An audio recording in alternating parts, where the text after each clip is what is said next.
ఈరోజు నా ముందర ఉన్నది ఒక కథ అయినప్పటికీ ఒక బొమ్మలా ఉంది. నిజానికి ప్రతి ఆలోచన ముందర ఒక బొమ్మే కదా. ఊహ అనేది ఒక ఇమేజ్, ఒక పిక్చర్. వాస్తవానికి ఇమాజినేషన్ నుంచి కాంక్రీట్ ఫామ్కి వచ్చేదే ఒక కళాస్వరూపం. ఇంటెలిజెన్స్ కూడా, మెమరీ కూడా ఇమాజినేషన్ నుంచే వస్తుంది. ఒక చిన్న పిల్లవాడు పాకుతూ వెళ్ళి ఒక గడప దగ్గర ఆగిపోయి, ఓహో ఇక్కడ అడ్డం ఉంటుంది అని తెలుసుకుని దాన్ని ఒక ఇమేజ్గా బిల్డ్ చేసుకుని మెమరీలోకి తీసుకువెళ్ళి అక్కడి నుంచి ఆలోచన ప్రారంభిస్తాడు. So intelligence is a product of imagination. ఇకపోతే పిక్చర్ నుంచి పిక్చరైజేషన్, కాంక్రీట్ ఫామ్ ఇవ్వాలి అంటే కథ అయినా, నవలైనా, నాటకమైనా, నాటికైనా, ఆఖరి సినిమా అయినా ఒక ఊహ నుంచి ఏర్పడేదే. కాబట్టి ఒక కథ ఎప్పుడైతే బొమ్మలా కనిపిస్తుందో ఒక అద్భుతమైన సృష్టి అని మనకి అర్థమైపోతుంది. అదేంటో చూద్దాం.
చాలా కాలం క్రితం అనగనగా రోజుల్లో తలదాచుకోను పై మీద చూరు, మొలదాచుకోను బట్ట, ఆకలి దాచుకోను పట్టెడన్నం, అది తినడానికి పుట్టెడు ఆకలి ఉన్న ప్రతివాడు హాయిగాను నిశ్చింతగాను ఉన్న రోజుల్లో,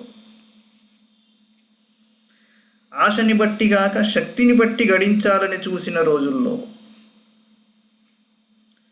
తెల్లనివన్నీ పాలు, నల్లనివన్నీ నీళ్లు అని మంచికే తప్ప వంచనకై ఎవరూ చెప్పని రోజుల్లో, తెల్లనివన్నీ పాలని, నల్లనివన్నీ నీళ్ళని నమ్మి చెడని రోజుల్లో, ఓ గ్రామంలో రతి మన్మధుల వంటి భార్యాభర్తలిద్దరూ చిలక గోరింకలల్లే అన్యోన్యంగా ఎదటి వాళ్ళకి కన్నుల పండువుగా ఉండేవారు.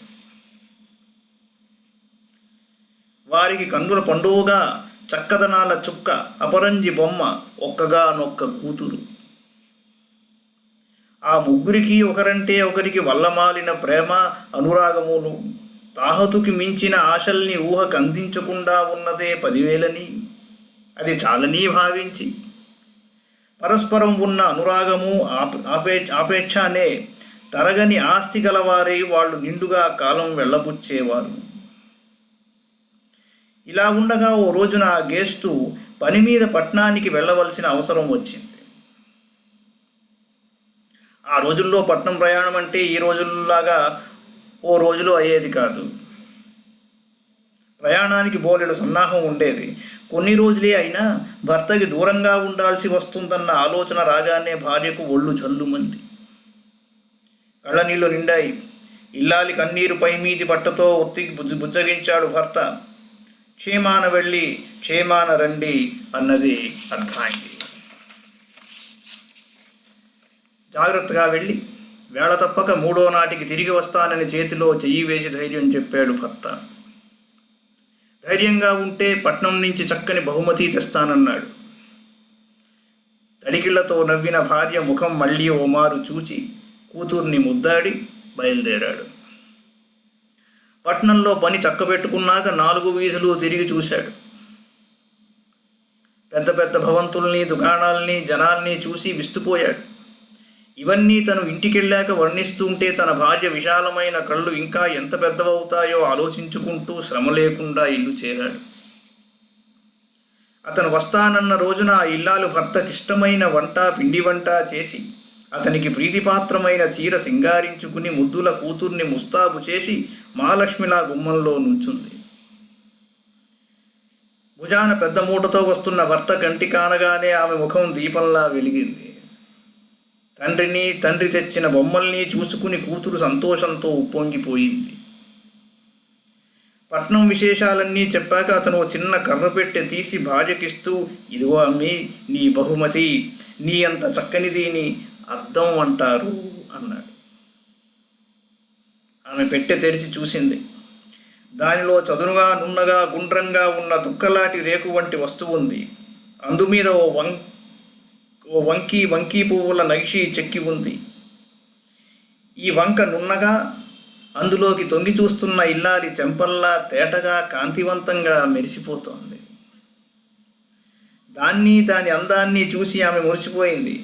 అందులోకి తొంగి చూసే వరకు ఆమె కనులు సంభ్రమాశ్చర్యాలతో వెలిగాయి. ఆ అద్దంలోంచి 16 వన్నెల పైడి బొమ్మ ముద్దుల గుమ్మ తనని చూసి నవ్వింది.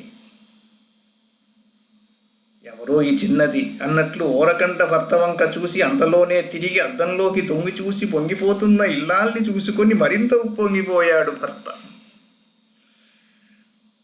ఏం కనపడుతోందేమిటి అన్నాడు విలాసంగా నవ్వుతూ. ఎంతో చక్కటి ఆవిడ నా వైపే చూస్తోంది. నాతో ఏదో మాట్లాడుతున్నట్లు పెదిమలు కదులుతున్నాయి, నవ్వుతోంది. అరే, సరిగా నేను కట్టుకున్న చీరలాంటిదే కట్టుకుంది సుమండి. ఇదిగో మారు మీరు చూడండి అంటూ అందివ్వబోయింది. అందమైన వెర్రి మొహమా, అందులో నీకు కనిపించేది నీ మొహమేనే. పట్టణంలో తాము ఎలా ఉంటారో చూసుకోవడానికి ప్రతివారికి ఇలాంటి అద్దం ఉంటుంది. మన పల్లెటూళ్ళలోనే ఇంతవరకు ఈ అద్దం అంటే ఏమిటో ఎరగరు అన్నాడు. భర్త తెచ్చిన కానుకకి భార్య ఎంతగానో సంతోషించింది. మొదటి రోజుల్లో ఉండుండి ఉలికిపడి ఆ చేస్తున్న పని అట్టే వదిలిపెట్టి పెట్టె తెరచి అద్దంలో తనను చూసుకుని నవ్వేది. అలా నవ్వుకుంటూ అద్దంలో చూసుకుంటూ ఉంటే ఎంతో హాయిగా ఉండేది.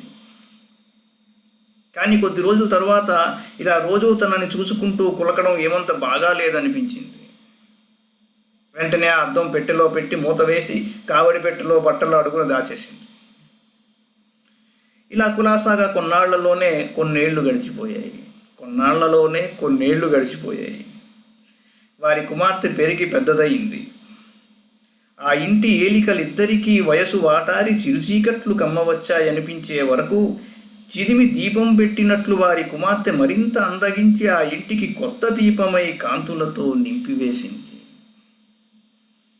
చక్కదనంలోనైతేనేమి, తీరు సౌరు ఆ ఉద్దిక వదనంలోనైతేనేమి, అన్నిటా ఆ బాల ముమ్మూర్తులా తనను కన్న తల్లినే పోలి అద్దంలో ప్రతిబింబంలా ఉండటంతో తల్లికి అద్దం మీద శ్రద్ధ పూర్తిగా నిండుకుని అమ్మాయినే చూసుకుని పొంగిపోతూ వచ్చింది.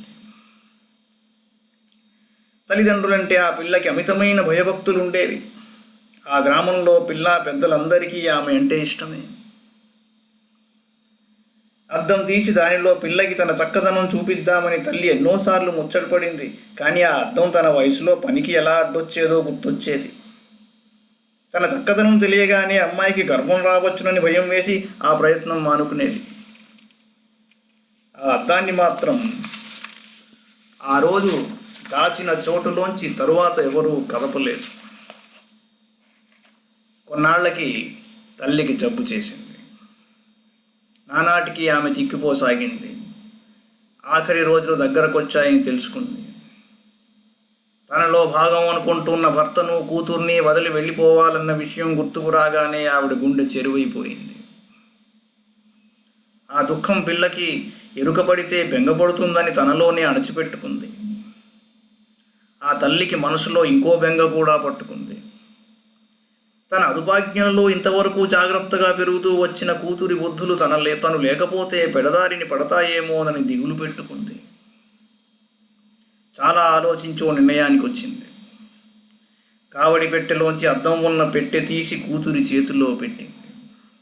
తల్లి, ఇహ నేను అట్టే కాలం ఉండనని తెలుసు కదా. నేను పోయినా కూడా నువ్వు ఇన్నాళ్ళకి మళ్ళీనే వినయం వందనం కలదానివై ఉండాలి. భయభక్తులతో మసలుకోవాలి. నా ఆఖరి కోరికగా ఒక్క మాట నా చేతిలో చెయ్యి వేసి ఒక్క మాట ఇయ్యి. ప్రతిరోజు ఉదయం నువ్వు లేచినప్పుడు రాత్రి పడుకోబోయే ముందు ఈ అద్దంలోకి చూడు.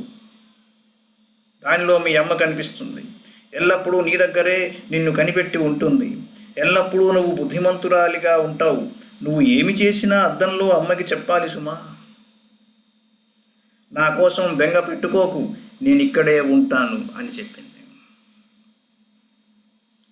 ఆ రోజు రాత్రి ఆమె ప్రాణం విడిచింది. ఆ రాత్రంతా ఆ పిల్ల ఏడ్చి సొమ్మసిలి నిద్రపోయింది. ఉదయం లేవగానే కన్నీటి చారలతో ఉన్న తన మొహం తల్లికి చూపడం ఇష్టం లేక శుభ్రంగా మొహం కడుక్కుని నుదుట తిలకం దిద్దుకుని దుఃఖం అణుచుకొని పెట్టె తీసి తెచ్చిపెట్టుకున్న నవ్వుతో అద్దంలోకి చూసింది. విచిత్రం, అందులో అమ్మ నవ్వుతూ తన వంక ప్రేమతో చూస్తోంది. జబ్బుతో చిక్కిపోయిన అమ్మ కాదు, చిన్నప్పుడు తనని ఒళ్ళో కూర్చోబెట్టుకుని కథలు చెప్పిన అందాల బొమ్మ. వెంటనే ఆ అమ్మాయికి విచారం పటాపంచలైపోయింది. చెప్పలేని ధైర్యం, అమ్మ తన దగ్గరే ఉందన్న తృప్తి, సంతోషంతో ఒడలంతా నిండిపోయింది. అద్దం మళ్ళీ కర్రపెట్టెలో పెట్టి మూసివేసింది. తను చేసిన ప్రతి పని, ఆడిన ప్రతి మాట, వచ్చిన ప్రతి ఆలోచన గుర్తుంచుకుని ప్రతి ఉదయము ప్రతి రాత్రి అద్దంలో అమ్మకు చెప్పేది. మంచి పని చేసినప్పుడు ఆ విషయం తన తల్లితో సంతోషంతో వివరిస్తూ ఉంటే అద్దంలోని అమ్మ తిరిగి తన వైపు చూసి గర్వంగా నవ్వుతూ పెదిమలు కదుపుతూ ఉంటే ఆ క్షణం, ఆ రోజు ఆ అమ్మాయికి పెద్ద పండగలా ఉండేది. ఏదైనా తప్పు చేసినప్పుడు దిగులుగా ఆ సంగతి చెబుతూ ఉంటే అమ్మ కూడా తన వైపు విచారంగా చూసి ఏదో అన్నట్లుండేది. అది చూసి అమ్మకి తన పని నచ్చలేదని తెలిసి ఆ అమ్మాయి సిగ్గుతో తల వంచుకునేది. అమ్మ కూడా విచారంగా తల వంచుకోవడం చూసి బాధతో విలవలలాడిపోయేది. ఇలాగ ప్రతిరోజు పొద్దున్న రాత్రి అద్దంలో చూసి మాట్లాడుతున్న కూతుర్ని తండ్రి, ఏమిటి నీలో నువ్వలా మాట్లాడుకుంటున్నావు అని అడిగాడు. రోజు మా అమ్మతో మాట్లాడడానికి అద్దంలో చూస్తున్నాను అన్న అంది ఆ అమ్మాయి. అదే తన తల్లి తుది కోర్కె అని చెప్పింది. తల్లి అంటే తన కూతురికున్న అభిమానాన్ని చూసి తండ్రి కళ్ళల్లో నీళ్లు నిండాయి. వాత్సల్యంతో ప్రేమతో కూతుర్ని కౌగులించుకుని నా బంగారు తల్లే అని తల నిమిరాడు. అద్దం సంగతి మాత్రం చెప్పలేదు. మరి కొన్నాళ్ల తరువాత అసలు సంగతి తెలియగానే ఆ అమ్మాయి ఇదివరకెన్నడూ నవ్వనంత అందంగా తృప్తిగా నవ్వి, మా అమ్మ ఎప్పుడూ నాతోనే ఉంది, కానీ అలాగ రోజు అద్దంలో ఆ ముఖం చూడకుండా ఉన్నట్లయితే ఆవిడకి నేనంటే ఎంత ప్రేమో మరచిపోయి ఉండేదాన్నేమో అంది.